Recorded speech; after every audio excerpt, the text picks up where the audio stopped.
días, hermanos. Voy a invitarlos una vez más a Romanos capítulo 4, versículo 25, el cual fue entregado por nuestras transgresiones y resucitado para nuestra justificación. A modo de resumen, la vez anterior estuve hablando acerca de la entrega de nuestro Señor Jesucristo. Pablo se encuentra hablando aquí del Señor, el cual fue entregado a causa de o por motivo de nuestras transgresiones. La palabra que aparece aquí, entregar, no necesariamente implica un intercambio a base de dinero. Esta palabra se utiliza cuando el Señor dice, se acerca el que me entrega, hablando de Judas, pero también se utiliza cuando dice que Dios entregó a su Hijo. En toda entrega estuvimos viendo que existen al menos dos entes que están involucrados. Por una parte se encuentra el que envía, el que entrega y el que recibe. Todo esto se va a realizar en un tiempo determinado y a través de un medio determinado. Si bien el Señor Jesucristo fue entregado por Judas, el cual lo entregó a los religiosos de aquella época, los cuales lo entregaron a Pilato y luego lo entregó a Herodes, no fueron ellos los que entregaron al Señor Jesucristo. Fue Dios mismo el que dispuso entregarlo. Primera de Pedro, capítulo 1, versículo 20, dice que ya destinado desde antes de la fundación del mundo, pero manifestado en los postreros tiempos por amor a nosotros. Hay un ejemplo muy bueno en Hechos capítulo 2, versículo 23. Dice, a este entregado por el determinado consejo y anticipado conocimiento de Dios, prendisteis y matasteis por manos de inicuos crucificándole. Fue Dios el que decide entregar a su Hijo. Podríamos decirlo de esta manera, la eternidad, la Trinidad dispuso este plan en donde Dios entregaría a su Hijo y su Hijo de manera voluntaria aceptaría venir en rescate de todos los hombres cuando éste decidiera desobedecer, cuando el hombre decidiera pecar. Y todo esto acontece en un tiempo determinado. Pablo a los Gálatas dice, cuando vino el cumplimiento del tiempo, Dios envió a su Hijo, nacido de mujer, nacido bajo la ley. Y el medio que Dios utilizó para enviar a su Hijo fue que aquel verbo se hizo carne.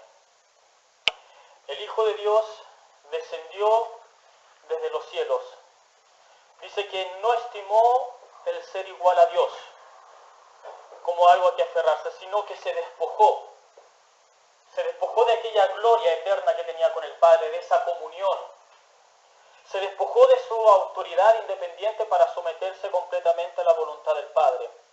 Y descendió hasta lo más profundo de la tierra, haciéndose semejante a nosotros los hombres. Y fue así como Dios entregó a su amado Hijo, su único Hijo, su unigénito. Fue entregado en manos de hombres pecadores. El Señor mismo ya lo había dicho. Haced que os penetren bien estas palabras en vuestros oídos, porque acontecerá que el Hijo del Hombre será entregado en manos de hombres. El mismo Señor, ya lo había dicho anteriormente, dijo, he aquí se acerca el que me entrega. Y cuando aquellas mujeres iban a esparcir especies aromáticas al lugar donde estaba el cuerpo, y se aparecieron aquellos varones y les dijeron, porque era necesario que el Hijo del Hombre sea entregado en manos de pecadores, y que sea sepultado y que resucite al tercer día. Era una necesidad. Dios entrega entonces voluntariamente a su Hijo, el Hijo acepta ser entregado, viene en un tiempo determinado por Dios, en semejanza de hombre, es entregado en manos de pecadores. ¿Y qué es lo que hacen los hombres con esta entrega? Le crucificaron en una cruz. Y estuvimos viendo en Isaías 53 lo que nos habla el profeta, lo que hicieron con el Señor. Isaías describe cómo el Señor estaba físicamente azotado, Él estaba herido, abatido, molido por nuestros pecados, lleno de llagas. Emocionalmente, dice Isaías, que estaba afligido y angustiado. Y quiero seguir meditando un momento en aquella cruz y los quiero invitar al Salmo 22, donde el salmista David también añade más detalles de lo que los hombres hicieron con el Señor en aquella cruz. El Salmo 22, versículo desde el 14, dice: he sido derramado como agua y todos mis huesos se descoyuntaron. Mi corazón fue como cera, derritiendo en medio de mis entrañas. Versículo 15, como un tiesto se secó mi vigor y mi lengua se pegó a mi paladar. Al ver al Señor en aquella cruz, no menosprecio tampoco lo que está ocurriendo a su alrededor. Y veo una turba de gente, una muchedumbre enardecida. ¿Cuántos de ellos no habrán estado satisfechos por poder ver en aquella situación a aquel hombre que se hacía llamar Dios? Lucas 23, del versículo 35 dice: y el pueblo estaba mirando y aún los gobernantes se burlaban de él, diciendo: a otros salvó, sálvese a sí mismo, si este es el Cristo, el escogido de Dios. Incluso los soldados también le escarnecían, acercándose y presentándole vinagre, diciendo: si tú eres el rey de los judíos, sálvate a ti mismo. Incluso aquellos malhechores que se encontraban a su lado también le injuriaban, diciendo: si tú eres el Cristo, sálvate a ti mismo y a nosotros. Todas estas cosas ya habían sido profetizadas en el Antiguo Testamento. Nuevamente el Salmo 22, desde el versículo 6, dice el salmista David, y veo aquí cómo el Señor es una visión que está viendo sobre lo que el mismo Señor está observando. Dice: mas yo soy gusano y no hombre, oprobio de los hombres y despreciado del pueblo. Todos los que me ven me escarnecen, estiran la boca, menean la cabeza, diciendo: se encomendó a Jehová, líbrele él, sálvele, puesto que en él se complacía. Al ver todos estos acontecimientos que están ocurriendo en ese momento, meditaba sobre sus seguidores. ¿Cuántos de sus seguidores, sus discípulos, su madre, las mujeres que le seguían, que estaban en aquel lugar observando aquella escena, cuántos de ellos no se habrán sentido decepcionados? ¿Cuántos de ellos no se habrán perdido sus esperanzas? Todos creían que este Mesías iba a ser el que iba a reinar en Israel y que iba a establecer un reino, que los iba a librar de la opresión romana. Pero ahora este hombre, que había hecho tantos prodigios y milagros, se encontraba en aquella cruz. ¿Cuántos de sus seguidores no dirían: acaso no era este el que sanaba enfermos? ¿Acaso no fue él el que dio vista al ciego? ¿Acaso no fue aquel hombre el que calmó la tempestad? ¿No fue él acaso el que multiplicó el pan y los peces? ¿Cuántos de ellos se habrán sentido decepcionados? Pero, no siendo tan pesimista, me atrevo a pensar si habrá algún hombre en aquel lugar que tenía la remota esperanza de que ocurriera en ese momento un milagro, algo extraordinario, que que el mismo Jesucristo, el Mesías, saliera de ese lugar. Pero de repente se escucha una gran voz que dice, Lucas 23:46, Padre, en tus manos encomiendo mi espíritu. Y el Señor expiró. Nuestro Señor Jesucristo murió en aquella cruz. Toda esperanza se había desvanecido. En Marcos leía 16:10, dice que los discípulos se encontraban llorando, estaban tristes, estaban afligidos, porque su maestro había muerto. Pero estos hombres habían olvidado todas aquellas cosas que el Señor había dicho sobre su muerte y su resurrección. No las recordaban, por eso estaban tristes. Pablo, en estos versículos que he estado estudiando, dice que el Señor fue entregado a causa de nuestras transgresiones, pero el Señor resucitó. El Señor resucitó. Si hay muerte, hay resurrección.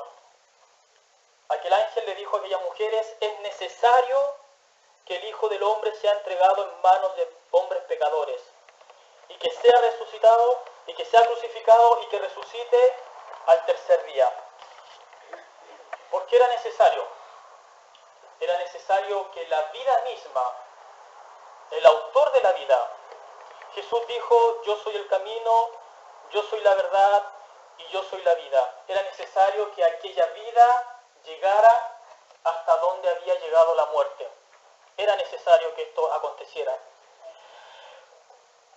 Porque el Hijo, a través de esa muerte y su resurrección, logró vencer al que tenía el imperio de la muerte. Hebreos capítulo 2, les voy a pedir que en este versículo me acompañen, que refleja esta idea que era necesario que el Hijo de Dios llegara hasta donde había llegado la muerte para que a través de la muerte vencer al que tenía el imperio de la muerte y resucitar.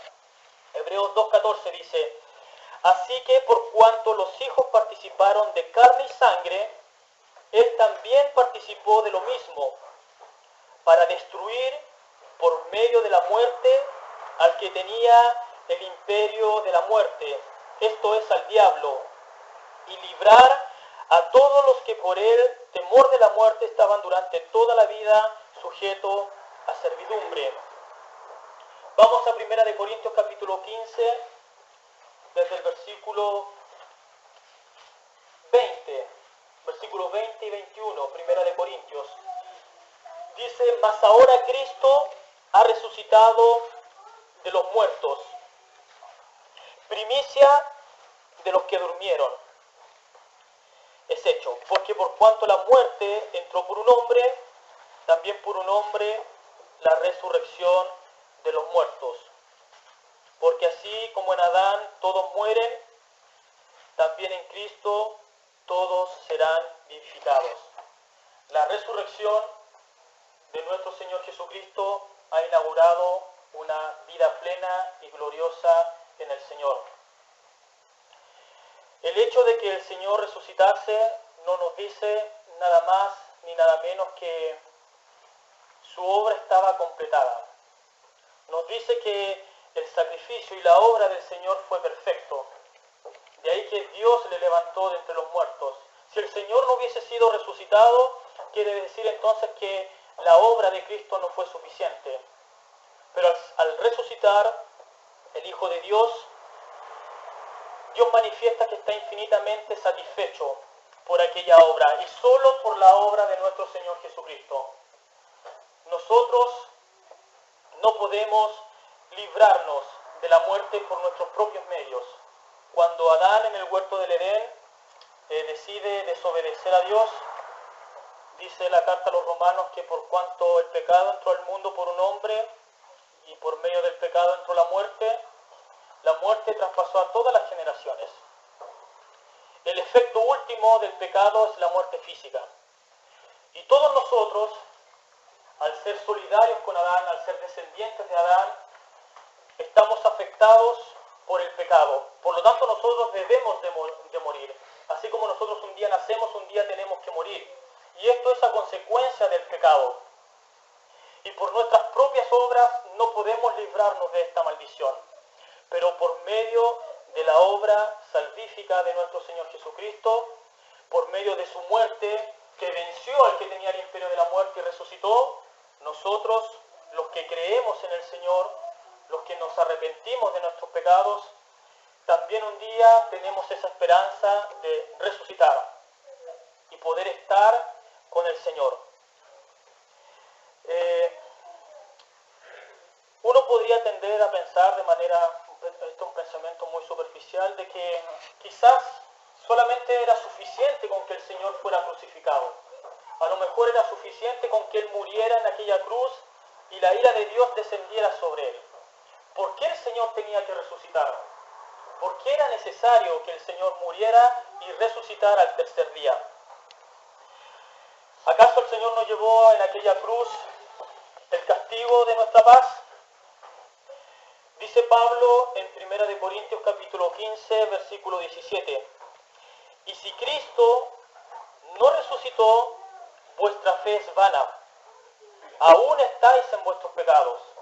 Si el Señor no resucita, nosotros aún estamos en nuestros pecados. Y Pablo dice aquí en Romanos, en este pasaje que estamos estudiando, remacha esta afirmación diciendo, y el Señor resucitó para nuestra justificación. De esta manera, la resurrección del Señor nos justifica. ¿Qué significa esto? Que ya no somos culpables ante la ley.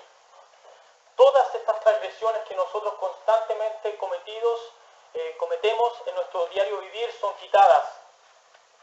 Ya no somos culpables ante Dios. Nuestra relación, que antes de convertirnos éramos enemigos de Dios, por medio de este sacrificio, Dios nos ha justificado. Se ha restaurado esta amistad con Dios. Y gracias a este fundamento, esta justificación, que posicionalmente nosotros delante de Dios somos hombres justos, nosotros un día podremos resucitar y vivir eternamente con el Señor. Quisiera terminar con una conclusión, pero basado en la palabra del Señor que refleja lo que hemos estado estudiando en Romanos 8, desde el versículo 1 al 4. Con este versículo quisiera terminar para después orar. Romanos capítulo 8, desde el versículo 1 al 4. Dice, ahora pues, ninguna condenación hay para los que están en Cristo Jesús, los que no andan conforme a la carne, sino conforme al Espíritu. Porque la ley del Espíritu de vida en Cristo Jesús me ha librado de la ley del pecado y de la muerte. Porque lo que era imposible para la ley, por cuanto era débil por la carne, Dios, enviando a su Hijo en semejanza de carne de pecado, y a causa del pecado, condenó al pecado en la carne, para que la justicia de la ley se cumpliese en nosotros, que no andamos conforme a la carne, sino conforme al Espíritu.